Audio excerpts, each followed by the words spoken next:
2017 was a strange year for the PS4, several great games and surprising successes fighting for the spotlight as microtransactions and loot boxes reached breaking point. In fact, the whole loot box fiasco became so unavoidable and so controversial that I'll touch on that first so it's out of the way, and the games that are deserving of the spotlight get the attention they deserve. Star Wars Battlefront 2, the straw that broke the camel's back. It's a bitter pill to swallow, but I'm glad Battlefront was the game that suffered from this. I had the feeling that players would make an exception because it was shaping up to be the Battlefront that fans wanted, and had that happened, I genuinely believe that that would have been it. Loot boxes would spiral out of control.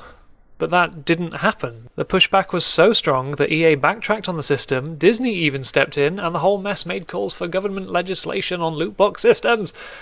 Many fans had actually managed to deny themselves a game they had been craving to make a point, and as a result we're seeing a positive step towards denying these sleazy business practices. But anyway, on to the games. First up, Crash Bandicoot received a successful remaster with enough excitement and profit to hopefully see the return of more beloved PlayStation properties, which seems to be the case with the upcoming remaster of Medieval, as one example. What was more interesting for me though was the response to Crash's difficulty. The speed and axis of jumping had changed slightly, meaning that many players were thrown off by certain jumps, resulting in a strange increase in difficulty.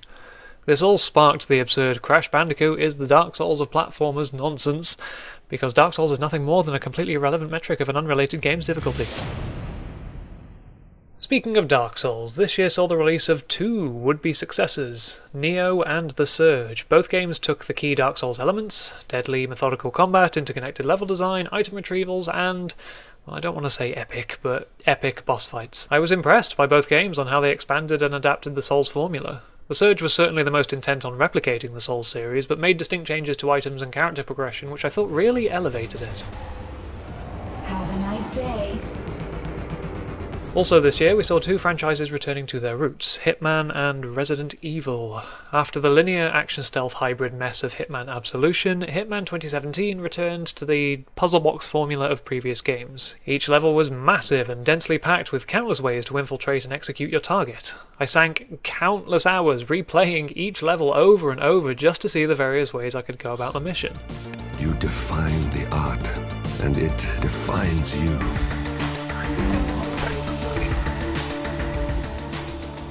As for Resident Evil 7, one glance at a comment thread will tell you that many Resident Evil fans seem to hate it because, quote, it isn't a real Resident Evil game because it's in first person. Which completely baffles me.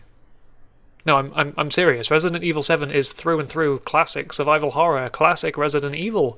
A puzzle box environment, locked doors, puzzles to get keys, to open doors, to loop around, to backtrack, to puzzles, to limited ammo, inventory management, specific save points. Admittedly, the game lost steam towards the end, but that won't detract from the bulk of the experience. Resident Evil 7 is decidedly retro, just with a modern perspective.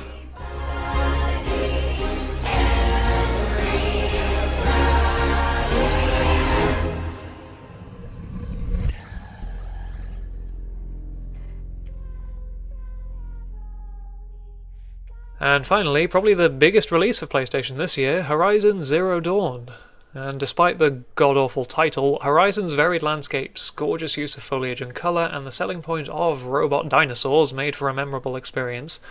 I did find it to be a bit too easy and repetitive towards the end, but frankly the feeling of traversing this world and seeing a Thunderjaw for the first time made the experience more than worth it.